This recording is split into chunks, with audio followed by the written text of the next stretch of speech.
সেটা হচ্ছে বল রেসার। এই বাইকটার বল রেসারটা যেটা দেওয়া হয় স্টক খুবই নিম্নমানের, খুবই নিম্নমানের। একটুখানি ভাঙা জায়গায় পড়লে খট করে আওয়াজ হয়, ভাঙা জায়গায় পড়ে খট করে আওয়াজ হয়। আসলে বাইকটার গুণের আসলে শেষ নাই, সো আমি ওগুলোর দিকে যাচ্ছি না।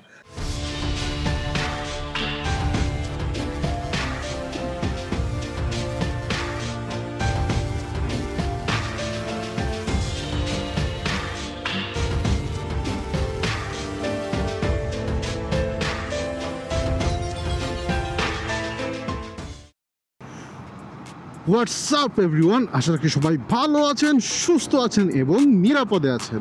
Welcome to my channel Moto Wanderer. অনেক দিন পরে নতুন একটা ভিডিও। আর অনেকেই জিজ্ঞেস করতেছেন, ভাই নতুন ভিডিও কেন আসতেছে না চ্যানেলে? অনেক দিন হলো নতুন ভিডিও আসতেছে না। আসলে সত্যি কথা বলতে ভাই অনেক ব্যস্ত হয়ে পড়ছি সব কিছু নিয়ে।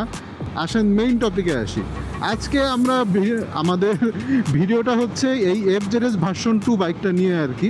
এফজেডএস ভার্সন 2 বাইকটা আমরা এই নিয়ে এখন চালাচ্ছি হচ্ছে প্রায় 41,000 কিলোমিটার। চলেন আমরা অডোমিটারটা দেখি। 41,000। ও রে ভাই, রে ভাই, এটা কি হইলো? ওটা কই যায়? বাইরে ভাই যে গতিটা তুলছে। যাই হোক, আসেন আমরা দেখি আমাদের এফজেডএস ভার্সন 2 যেটা, এই বাইকটা হচ্ছে আমরা এখন চালিয়েছি 41,734 কিলোমিটার। তার মানে অ্যাকচুয়ালি 40,000 কিলোমিটার পার হয়ে গেছে। আর ইচ্ছা ছিল 40,000 কিলোমিটার হয়ে গেলে আপনাদেরকে একটা রিভিউ দিব, যেমনটা দিয়েছিলাম 20,000 কিলোমিটারে। কিন্তু সমস্যা যেটা হয়েছে যে আসলে ওই যে বললাম যে ব্যস্ততার কারণে ভিডিওটা আসলে দেওয়া হয় নাই। বাট 41,000 কিলোমিটারে এসে আমরা 40,000-এর রিভিউ দিতেই পারি, অসুবিধা তো কিছু নাই। আর 40-41 কি এমন ডিফারেন্স আসলে বলেন? তেমন একটা কিন্তু ডিফারেন্স নাই। প্রথমত এই বাইকটা নিয়ে বলি যে কোথায় কোথায় গেছি। এই বাইকটা নিয়ে বাংলাদেশের এমন কোনো জায়গা নাই যে যাওয়া হয় নাই, মানে এমন কোনো পর্যটন এরিয়া নাই যে যেখানে এই বাইকটা নিয়ে আমরা যাই নাই আর কি। মোটামুটি অনেক জায়গায় আমরা ঘুরছি। আমরা এটা নিয়ে খুলনায় গেছি, সিলেটে গেছি, আমরা এটা নিয়ে শ্রীমঙ্গলে গেছি, বান্দরবান, রাঙামাটি, খাগড়াছড়ি, রাজশাহী গেছি, উত্তরবঙ্গেও ঘুরছি। রংপুরের দিকটা যাওয়া হয় নাই, রংপুরের দিকটা বাকি আছে। মানে মোদ্দা কথা যেটা, এই বাইকটা নিয়ে অনেক অনেক ট্যুর দেওয়া হয়েছে, অনেক অনেক ঘোরাঘুরি হয়েছে। এই 40,000 কিলোমিটারের আমার মনে হয় প্রায় 30,000 কিলোমিটারই আমরা বিভিন্ন ট্যুরেই কাটিয়ে দিয়েছি। বাকি 10,000 হয়তো বা আমরা শহরে কমিউটিং করছি আর কি। মানে বাইকটা একটা কমিউটিং বাইক, কিন্তু আমরা পুরোপুরি ট্যুরিং পারপাজেই ব্যবহার করছি। তো এইভাবেই মোটামুটি এই বাইকটাকে ব্যবহার করা হয়েছে। আর ম্যাক্সিমাম টাইমেই এই বাইকটা যখন ট্যুরিংয়ে ছিল পিলিয়ন সহই ছিল। তার মানে এই বাইকটার উপরে যথেষ্ট পরিমাণ প্রেশার দেওয়া হয়েছে, কিন্তু স্টিল বাইকটার ইঞ্জিনের সাউন্ড অনেক ভালো আছে। মানে অনেক ভালো বলতে যে একদম বলবো না যে নতুনের মতো ভালো আছে, কিন্তু সাউন্ড যা আছে মাশাল্লাহ এখনও যথেষ্ট ভালো। আর ইঞ্জিনের যে এখন তো মোটামুটি দেখতেই পাচ্ছেন আমরা 80 কিলোমিটার বেগেই রাইড করতেছি, একদম ফিক্সড 80 কিলোমিটারে বলতে গেলে 80 কিলোমিটার প্লাস মাইনাস 1 2 3 এরকম। তো বাইকটা কিন্তু 80 কিলোমিটার বেগে যখন রাইড করা হয় খুবই স্মুথলি রান করে, খুবই স্মুথ রান করে।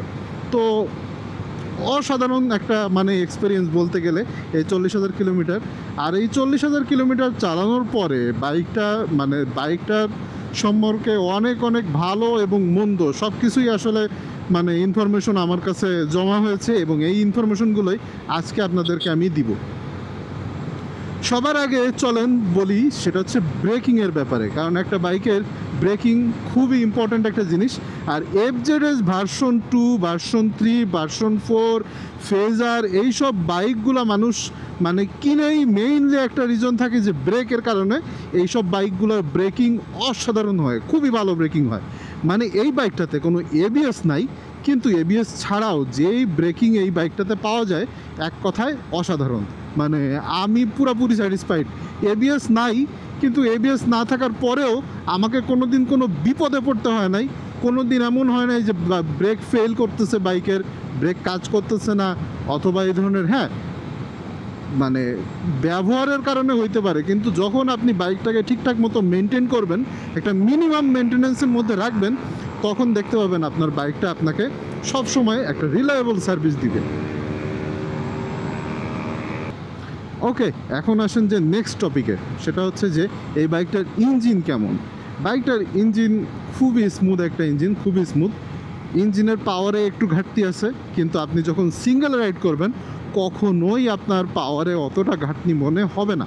কিন্তু আপনি যখন ডাবলে রাইড করবেন তখন মাঝে মধ্যে আপনার ওভারটেক করতে একটু ঝামেলা হইতে পারে। বাট স্টিল আমি ট্যুরিংয়ে যথেষ্ট ব্যবহার করছি বাইকটা, এবং পিলিয়ন সহ যথেষ্ট ট্যুরিং করছি। ওভারঅল অতটাও খারাপ না আসলে, মানে ব্যাপারটা ব্যাপারটা একেবারে খারাপ না। কিন্তু 30,000 কিলোমিটার পার হওয়ার পর থেকে আমার এই বাইকটাতে একটা নতুন সমস্যা দেখা দেয়। সেটা হচ্ছে যে বাইকটার ইঞ্জিন অয়েল শেষ হয়ে যায়, ইঞ্জিন অয়েল খেয়ে ফেলে। তো ইঞ্জিন অয়েল খেয়ে ফেলার প্রবলেম এই বাইকটাতে ধরা পড়ছে, এবং আস্তে আস্তে এখন 40,000 41,000 চলছে, এই প্রবলেমটা আরও বেড়ে গেছে। এখন দেখা যায় যে একটা সিনথেটিক ইঞ্জিন অয়েল দিয়ে 2,000 কিলোমিটার রাইড করার পরে দেখা যায় যে এই বাইকটার ইঞ্জিনটা ওই 2,000-এর মধ্যে অর্ধেক ইঞ্জিন অয়েলই খেয়ে ফেলে। তো হয়তো বা বাইকটার ইঞ্জিনটা আমরা খুব দ্রুতই একটা সার্ভিসিং দিব। ওই সার্ভিসিং সম্পর্কে মানে ওই ভিডিওতে আর কি সব কিছু আপনারা জানতে পারবেন যে বাইকটার ভিতরে ইঞ্জিনটা খুলে কি কি পাওয়া গেল, কি কি সমস্যা পাওয়া গেল, এবং কি কি সলভ করা হলো, এবং কত কি খরচ হলো, সব কিছু মোটামুটি আপনাদেরকে ওইটা সেপারেট একটা ভিডিওতে দিব যখন এটা সার্ভিসিং করানো হয়।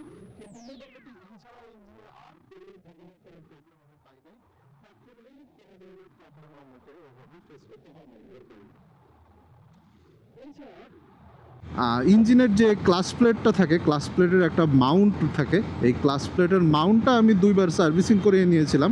আর অয়েল স্ট্রেনার এটাও আমরা 2-1বার চেক করেছি, তেমন কিছু জমে নাই আর কি। তো ওভারঅল ইঞ্জিনের ফিডব্যাক আমি বলবো এভারেজ।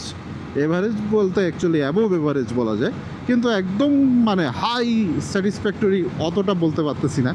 আসলে সত্যি কথা, বাইকটার উপর যথেষ্ট প্রেশার দেওয়া হয়েছে, মানে ইঞ্জিনের একটু ক্ষয়ক্ষতি হইতেই পারে। ও রে, সেই একটা আকাশ, অসাধারণ অসাধারণ। আমরা ইউটার্ন নিব, কিন্তু বুঝতেছি না এইটাই কি সেই ইউটার্ন যেটা আমরা খুঁজতেছি। Who knows.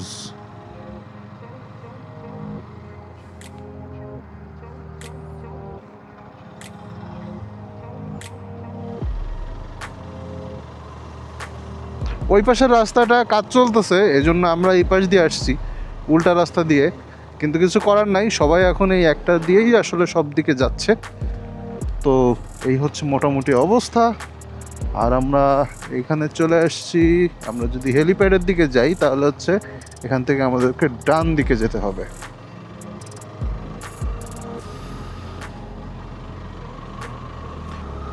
এরপর আরেকটা টপিক নিয়ে আসি, সেটা হচ্ছে যে এই বাইকটার ইঞ্জিনের ব্যাপারে বললাম, এই বাইকটার ব্রেকিংয়ের ব্যাপারে বললাম, কিন্তু এই বাইকটার হ্যান্ডলিং বা কন্ট্রোল কেমন সেটার ব্যাপারে বলা হলো না। অ্যাকচুয়ালি এক কথায় এই বাইকটার হ্যান্ডলিং কন্ট্রোল খুবই ভালো। এটা যারা যারা চালাইছেন বা যারা চালান নাই তারাও জানে যে এই বাইকের কন্ট্রোল অনেক ভালো। কিন্তু এই বাইকটার একটা প্রবলেম আমি যেটা বলবো সেটা হচ্ছে বল রেসারে। এই বাইকটার বল রেসারটা যেটা দেওয়া হয় স্টক খুবই নিম্নমানের, খুবই নিম্নমানের। এইখানে যে কেন এই বল রেসারটা দেওয়া হয় আমি জানি না। এত দামি একটা বাইক, মানে সেগমেন্ট হিসেবে আসলেই কিন্তু একটা দামি বাইক আর কি।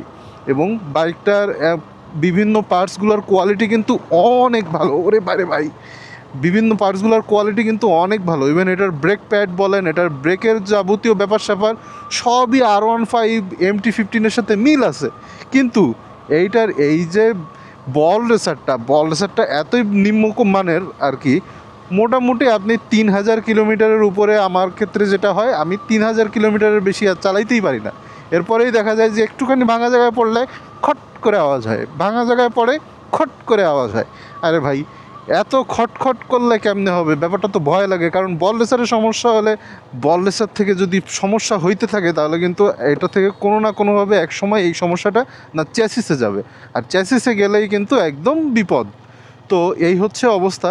তো যার ফলে আমরা এই বাইকটা নিয়ে বেশ প্রবলেমে ছিলাম যে বাইকটা নিয়ে কি করব, কি হবে। বাইকটা নিয়ে তো আসলে হচ্ছে না, বারবার বল রেসার পাল্টানো তো একটা ঝামেলার ব্যাপার। অবশেষে ফাইনালি আমাদের সলিউশন যেটা আমরা পেলাম সেটা হচ্ছে যে ফাইটোর রোলার বিয়ারিং। এটা কিন্তু বল রেসার না, এটা কিন্তু ফাইটোর যেই স্টিয়ারিং যে ইয়াটা পাওয়া যায় এটা কিন্তু রোলার বিয়ারিং, এবং এই রোলার বিয়ারিংটা লাগানোর পরে বাইকটার হ্যান্ডলিং আরও বেশি স্মুথ হয়ে গেছে। এমনিতেই মোটামুটি দেখুন যে অনেক স্মুথ একটা হ্যান্ডলিং বাইকটার, আর এরপরে বাইকটার এই ফাইটো রোলার বিয়ারিংটা ইনস্টল করার পরে বাইকটার আরও বেশি স্মুথ হয়ে গেছে, এবং বল রেসারের খটখট আওয়াজ আর নাই। শুধু আপনি ধরেন যে বল রেসারটা একবার ইনস্টল করবেন, এরপরে আপনি চালাইতে থাকবেন, এরকম একটা ব্যাপার স্যাপার। আর ধরেন যে 5-6 হাজার 7-8 হাজার কিলোমিটার পর পর যদি একটু লুপ করেন, তাহলে বল রেসারটা মানে রোলার বিয়ারিংটা অনেক দিন ভালো থাকবে। আরে কত সুন্দর একটা জায়গায় ওনারা ছবি তুলতেছে এই ভাইয়ারা। আচ্ছা, ওনাদের ছবি তোলার ইয়াটা নষ্ট না করি, আমরা একটু সামনে যেয়ে দাঁড়াই।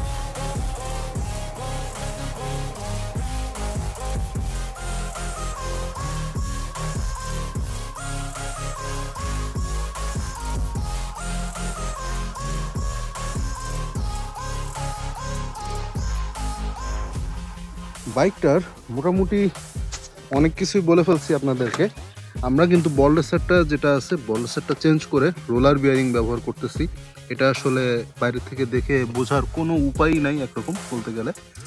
আর এটা একটা মোটামুটি বাইকের মড বলা যায় আর কি, পারফরমেন্স মড রোলার বিয়ারিং।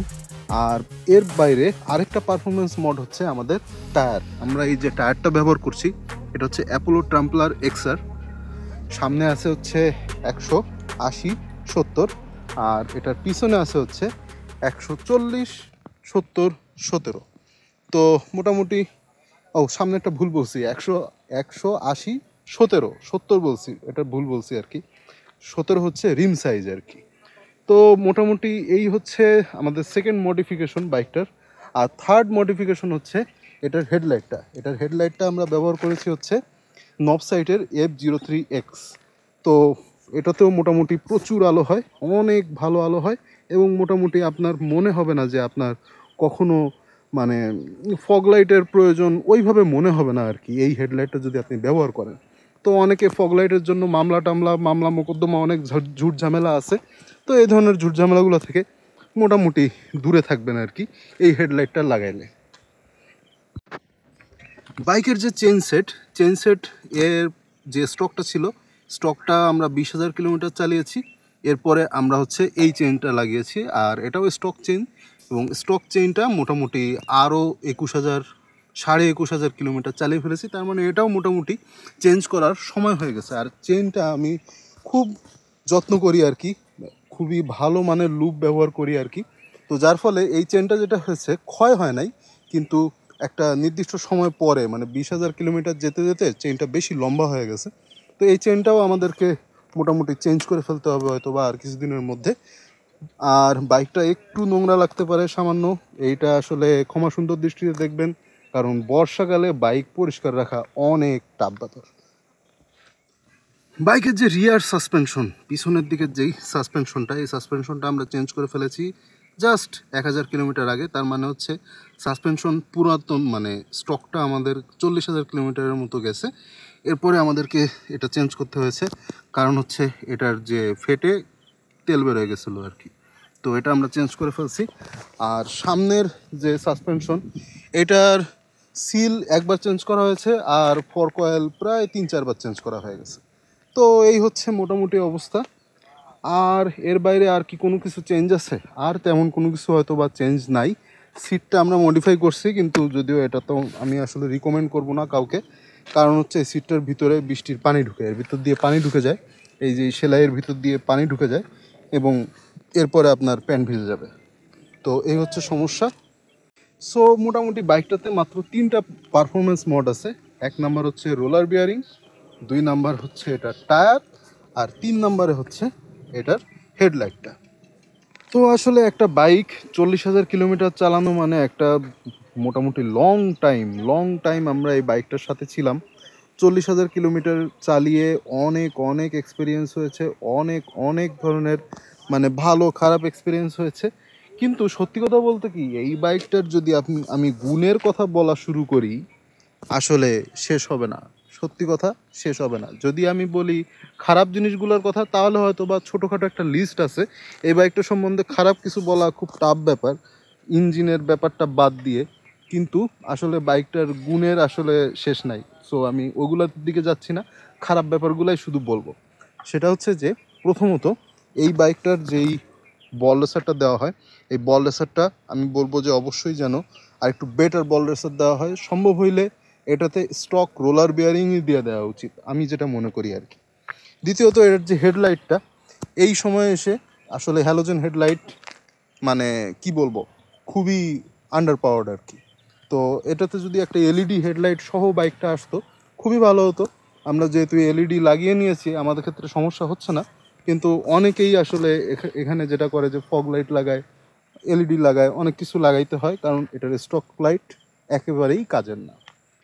এখন চলেন আপনাদেরকে একটা ইন্টারেস্টিং জিনিস দেখাই। এখন যেটা দেখতে পাচ্ছেন এটা হচ্ছে একটা গুগল শিট আর কি, মানে একটা স্প্রেডশিট। আর এই স্প্রেডশিটে আমি মোটামুটি এই বাইকে যা যা পার্টসপাতি আমি ব্যবহার করেছি, যা যা পার্টসপাতি আমি চেঞ্জ করেছি, কখন কত হাজার কিলোমিটারে কোন পার্টসটা চেঞ্জ করা হয়েছে, সব কিছু এখানে আছে। মোটামুটি বলতে গেলে এই বাইকটার পিছনে আমার কত খরচ হয়েছে আমি মোটামুটি একটা হিসাব বলতে পারি। এই বাইকটার পিছনে এখন পর্যন্ত আমার খরচ হচ্ছে ৬৭,০০০ টাকা। ৬৭,০০০ টাকার পার্টস লাগছে। আমি বাইকটা রাইড করছি হচ্ছে প্রায় ৩ বছরের কাছাকাছি সময় হইলো আর কি। আর ৩ বছর সময়ের মধ্যে আমার ৬৭,০০০ টাকার পার্টস লাগছে। আর বাইকটার দামই হচ্ছে, আমি কিনেছিলাম ২,৩০,০০০ টাকা দিয়ে। তার মানে মোটামুটি পার্টস সহ বাইকের দাম ৩,০০,০০০ টাকা। আর বাইকটার একই সাথে এই যে স্প্রেডশিটে আমি ইঞ্জিন অয়েলের যেসব ডেটাগুলো, কবে কোন ইঞ্জিন অয়েলটা ব্যবহার করছি, সেগুলোও সব দেওয়া আছে আর কি এখানে। তো মোটামুটি আমার ইচ্ছা আছে যদি আমি এই বাইকটা কখনো সেল করে দিই, তো যার কাছে সেল করে দিব এই স্প্রেডশিটটাও তাকে আমি দিয়ে দিব। মোটামুটি বাইকের একটা হোল হিস্ট্রি মোটামুটি সে পেয়ে যাবে আর কি। তো চলেন দেখি 40,000 কিলোমিটার চালানোর পরে বাইকটার সাউন্ডের কি অবস্থা। আশা রাখি সাউন্ডটা আপনারা শুনতে পাচ্ছেন। আর এপাশে আসি, তাহলে সাউন্ডটা আর একটু বেটার পাবেন হয়তো বা। আসেন একটু থ্রোটল দিই।